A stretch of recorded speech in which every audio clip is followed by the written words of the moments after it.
اس کے جو ہے وہ شاخسانہ ہے کہ جس میں عورت کو یہ باور کروایا گیا کہ تمہیں گھر کی چار دیواری میں قید کر دیا گیا،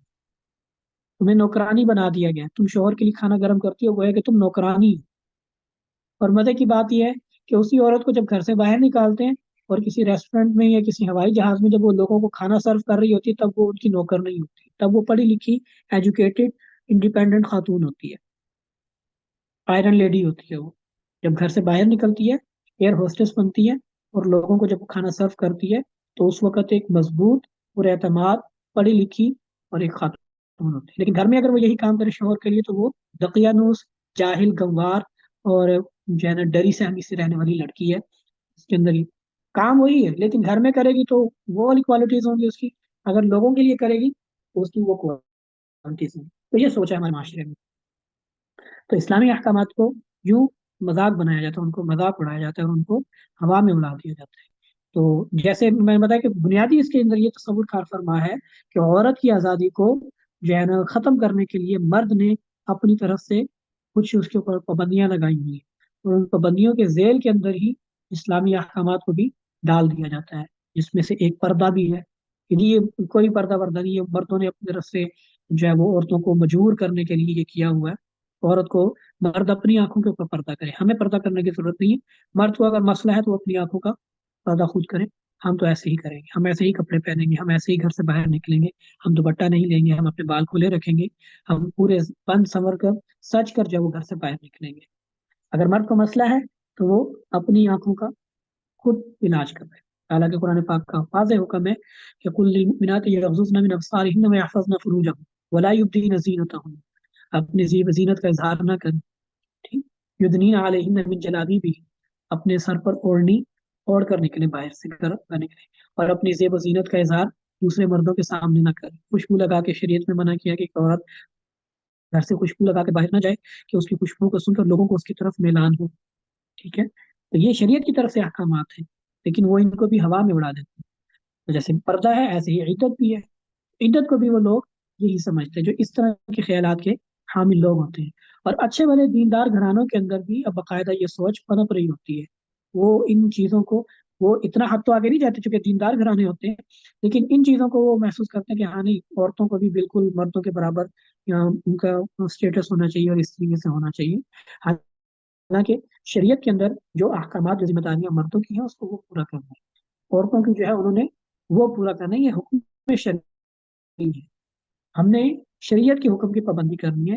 اپنے خیالات کی یا اپنی خواہشات یا اپنی ان کے جو ہے نا وہ پیچھے نہیں چلنا چاہیے۔ تو بہرحال یہ یہاں پر ایک بات ضمن یہاں پہ زیر بحث آئی، تو میں نے وہ آپ کے سامنے رکھی کہ عدت کا معاشرے میں مذاق اڑایا جاتا ہے اور اس کو خام خواہ کی پابندی سمجھی جاتی ہے، حالانکہ یہ وہ خام خواہ کی پابندی نہیں ہے، بلکہ یہ اللہ کا حکم ہے جس کو ماننے کے ہم پابند ہیں۔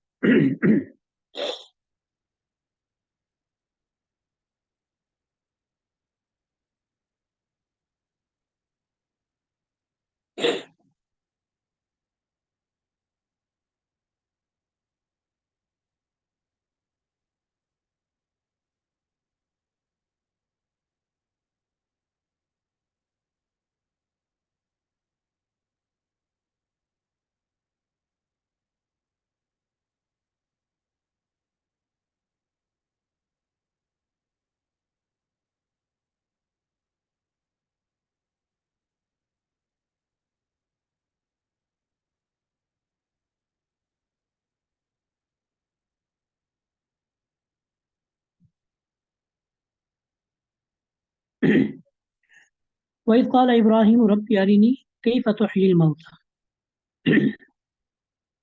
اور جب ابراہیم علیہ السلام نے کہا رب بھی، اے میرے رب، ارینی، آپ مجھے دکھائیں تو صحیح، کیف تحیی الموتیٰ، آپ مردوں کو کیسے زندہ کریں،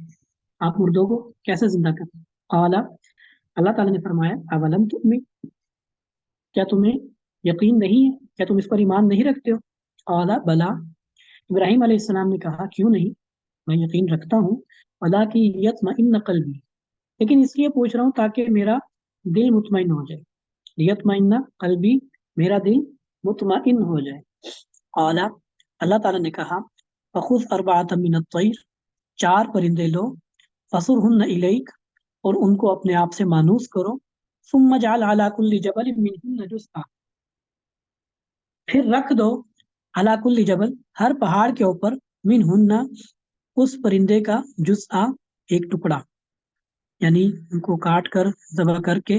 ان کو گوشت کے ٹکڑے ٹکڑے کر کے ہر ایک پہاڑ کے اوپر، الگ الگ پہاڑوں کے اوپر ان کا ایک ایک ٹکڑا رکھ دو. ثم ادعوہن، پھر تم انہیں بلاؤ، آواز دو، یاتین کا سعیا، وہ تمہارے پاس دوڑتے ہوئے آئیں گے. وعلم، اور یہ بات جان لو، ان اللہ عزیز حکیم، اللہ تعالی غالب ہیں، عزیز، حکیم، حکمت والے. اس آیت میں حضرت ابراہیم علیہ السلام نے اللہ تعالیٰ سے سوال کیا کہ آپ مجھے یہ بتائیں کہ مردوں کو کیسے زندہ کریں گے، کیونکہ انسانی عقل اس چیز کا مطلب اس کے لیے یہ سمجھنا بہت مشکل ہے. ایک انسان مر جاتا ہے، مر کر مٹی ہو جاتا ہے، اس کو قبر میں ڈالتے ہیں تو مر کر بالکل مٹی ہو جاتا ہے، جسم کا نام و نشان تک باقی نہیں رہتا، ہڈیاں بھی ایک وقت آتا ہے وہ بالکل گل سڑ جاتی ہیں، مٹی ہو جاتی ہے، کچھ بھی باقی نہیں رہتا. تو وہ دوبارہ کیسے زندہ ہوگا؟ اس کا تو کچھ بچا ہی نہیں. قرآن پاک کے اندر اس مسئلے کو بہت اہمیت کے ساتھ بیان کیا گیا ہے، بار بار اس کو بیان کیا گیا، مرنے کے بعد دوبارہ زندہ ہونا، مرنے کے بعد دوبارہ زندہ ہونا. اور لوگوں کو چونکہ یہ بات سمجھنے میں بڑی دشواری ہوتی ہے، اور آج بھی سب سے بڑا مسئلہ یہی ہے کہ مرنے کے بعد کی زندگی کیسے ہو سکتی ہے، کیونکہ سمجھ میں نہیں آتی ہے. اس کو ہم نے دیکھا نہیں، صرف سنا ہے، لیکن سن کے ہمیں یقین نہیں آتا جب تک کہ ہم اس کو آنکھوں سے ہوتا ہوا دیکھ نہ لیں. ٹھیک ہے. تو یہ ایک بہت بڑا مطلب ہے کہ ایک دل میں وہ ہوتا ہے. تو ابراہیم علیہ السلام کے دل میں بھی یہ بات تھی کہ کیسے ہوگا. ایمان تو تھا، ایمان تھا کہ ایسا ہوگا مرنے کے بعد دوبارہ، لیکن ہوگا کیسے، طریقہ کار کیا ہوگا، ٹھیک، کیسے ہو سکتا ہے. تو یہ سوال انہوں نے اللہ تعالیٰ سے کر دیا کہ آرینی کی فتح علم ہوتا، آپ مجھے یہ دکھائیں کہ آپ مردوں کو کیسا زندہ کریں. قال اولم تؤمن، تو اللہ تعالیٰ نے پوچھا کہ کیا تم ایمان نہیں رکھتے ہو، تمہارا یقین نہیں ہے؟ تو انہوں نے فرمایا یقین تو ہے، بلا کیوں نہیں، یقین تو ہے، لیکن لیطمئن قلبی، میں اس لیے پوچھ رہا ہوں تاکہ میرا دل مطمئن ہو، کیونکہ سننے سے انسان کو وہ اطمینان حاصل نہیں ہوتا جو دیکھنے سے ہوتا ہے. علم کے جو ہے وہ مختلف درجات ہوتے ہیں. ایک ہوتا ہے سننے سے علم حاصل ہونا، ٹھیک ہے، اور سننے کے بعد پھر ایک ہوتا ہے یقینی علم حاصل ہونا. سننے کے بعد ایک ہے آپ نے کسی غیر معتبر بندے سے کوئی بات سنی، آپ کو علم تو حاصل ہو گیا لیکن وہ یقینی نہیں ہے، معتبر نہیں ہے، کیونکہ یہ غیر یقینی بندہ ہے، تو اس کے اوپر اعتماد نہیں کیا جا سکتا. لیکن دوسری بات آپ نے کسی جو ہے نا وہ با اعتماد بندے سے سنی، آپ نے سن لی، آپ کو یقین ہو گیا، لیکن آپ کو عین الیقین نہیں ہوگا، یعنی اس میں آپ کو شبہ ہو جائے گا کہ ہو سکتا ہے جھوٹ ہوا. ملے ایک بندے نے، سچے بندے نے جو کبھی جھوٹ نہیں بولتا، سچا بندہ تھا، اس نے آپ کو بتایا کہ جو ہے نا وہ فلاں آدمی جو ہے نا وہ مر گیا ہے، یا فلاں کے ساتھ کچھ بھی ہو گیا، اس نے کوئی بات کی، آپ نے سن لیا، آپ کو یقین بھی ہو گیا کہ ہاں واقعتاً ایسا ہوا ہوگا، ٹھیک ہے، جو اس نے خبر دی ہے وہ بالکل ٹھیک ہوگی، اس نے، کیونکہ وہ بندہ جھوٹ نہیں بولتا. لیکن اگر کوئی بندہ آ کے غیر معتبر ہی صحیح، غیر معتبر بندہ ہی یہ کہہ دے کہ جی فلاں آدمی تو ابھی میں نے دیکھا وہ موٹر سائیکل پہ جا رہا تھا، کچھ دیر پہلے آپ کو خبر ملی تھی کہ وہ مر گیا ہے، دوسرا بندہ آ کے کہہ رہا ہے کہ وہ تو موٹر سائیکل پہ جا رہا تھا، ابھی میں نے اس کو دیکھ کر آ رہا ہوں.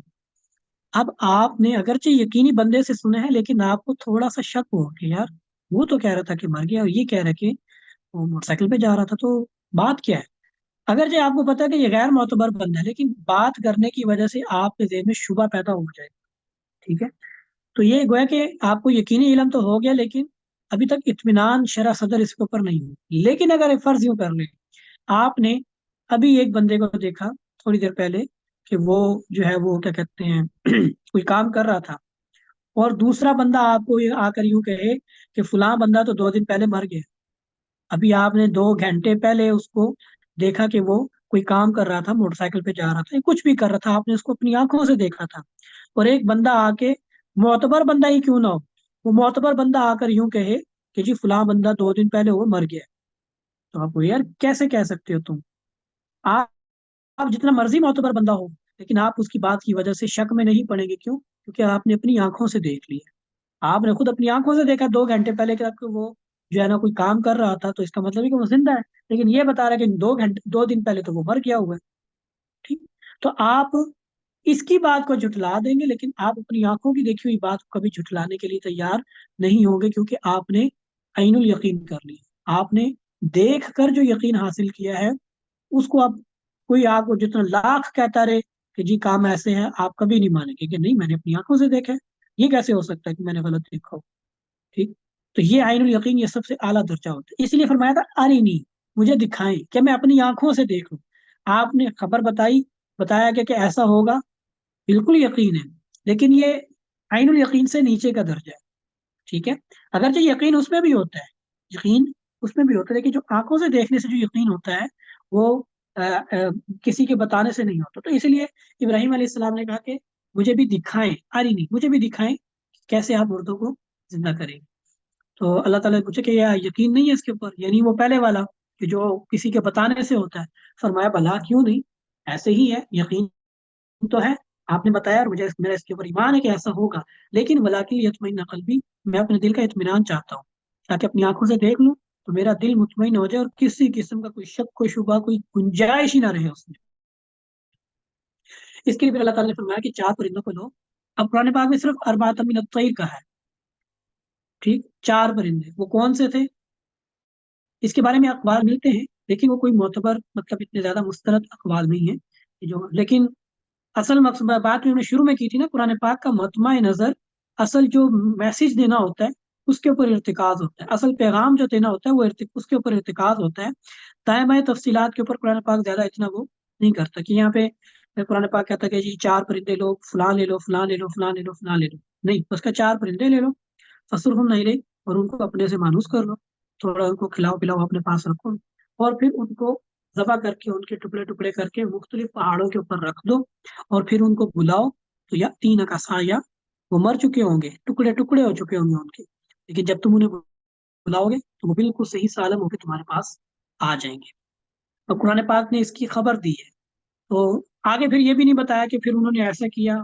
بس آگے پھر اتنا بتا دیے کہ یہ واقعہ ہوا تھا، ابراہیم علیہ السلام نے ایسے کہا تھا، تو انہوں نے یہ کہا کہ مجھے دکھاؤ کیسے زندہ کریں گے. تو میں نے ان کو پھر بتایا کہ اس طریقے سے کریں تو آپ دیکھ لیں گے اپنی آنکھوں سے کہ مردے کیسے زندہ ہو سکتے ہیں. تو بتانے کا مقصد یہ ہے کہ اس آیت میں انسان کو کہ وہ اس بات کے اوپر یقین کر، اس بات پر یقین کر لے کہ مرنے کے بعد دوبارہ زندہ ہونا ممکن ہے، اور اللہ کے لیے تو کچھ مشکل ہے ہی نہیں ہے. قرآن میں اللہ کہتا ہے کہ جب میں نے تمہیں اس وقت پیدا کر دیا تھا جب تمہارا نام و نشان بھی نہیں تھا، لم یکن شیء مذکورا، نام و نشان بھی نہیں تھا. ٹھیک ہے. اس وقت تمہیں وجود دے دیا، تمہاری صورت بنا دی، تمہارا جسم بنا دیا، اب تو تمہارا ایک نقشہ سامنے آ چکا ہوا ہے. تو بنے ہوئے کے بعد اس کو دوبارہ بنانا کون سا مشکل ہے؟ یعنی ایک ہے کہ ایک چیز آپ سرے سے، بالکل نئے سرے سے ایجاد کریں، وہ بہت مشکل ہوتی ہے.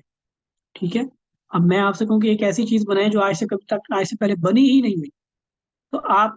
وہ کہیں اس کو مطلب بنانا شروع کریں تو مشکل ہوگی بہت اس کو بنانا. لیکن اگر آپ سے میں کہوں کہ یہ کرسی ہے نا، اس طرح کی کرسی بنا دو، تو آپ فوراً بنا لیں گے. آپ دیکھیں گے، اس کو غور کریں گے، اس پہ اچھا یہ اس طریقے سے لکڑی یوں لگی ہوئی ہے، کاٹی ہوئی اس طریقے سے کاٹی ہوئی، اس کے اوپر غور و فکر کر کے آپ اس طرح کی دوبارہ آسانی کے ساتھ بنا لیں گے، کیونکہ پہلے سے بنی ہوئی موجود ہے. اس لیے اللہ تعالیٰ نے فرمایا کہ جب تمہارا نام و نشان بھی نہیں تھا، تمہارا وجود تک نہیں تھا، اس وقت اللہ تعالیٰ نے تمہیں جو ہے وہ پیدا کر دیا، تمہیں بنا دیا. تو اب تو پھر تمہارا وجود آ چکا ہے، تو پھر اس کے بعد دوبارہ پیدا کرنا کون سا مشکل ہے اللہ کے لیے؟ اللہ کے لیے اس کے لیے کوئی مشکل نہیں. اچھا، اور آج کل کے حساب سے اگر اس کو دیکھا جائے، ہمارا تو ایمان اسی کے اوپر ہے کہ اللہ نے بتا دیا ہے کہ مرنے کے بعد زندگی ہوگی، ہمارا اس پر ایمان ہے. لیکن اب جو میں بات کرنے جا رہا ہوں نا، وہ آج کل کے دور کے اعتبار سے لیتمئن قلبی والی ہے، کہ مطلب ہمیں پتہ چل جائے گا کہ کیسے ہوگا. آج کل ڈی این اے کے اوپر جو ہے نا ریسرچ ہو رہی ہے. ڈی این اے ہر جاندار کے اندر، ایک خلیے کے اندر ایک چھوٹا سا ایک ذرہ ہوتا ہے جس کے اندر پوری انفارمیشن ہوتی ہے، پوری انفارمیشن. ٹھیک. انسان جب اس کی تخلیق ہوتی ہے، بالکل ابتدائی تخلیقی مراحل میں ہوتا ہے، بالکل بالکل ابتدا میں. اور جن لوگوں نے سائنس پڑھی ہے تو وہ اگر مالیکیول اور سیلز، اور سیلز کے اندر ڈی این اے ہوتے ہیں چھوٹے چھوٹے،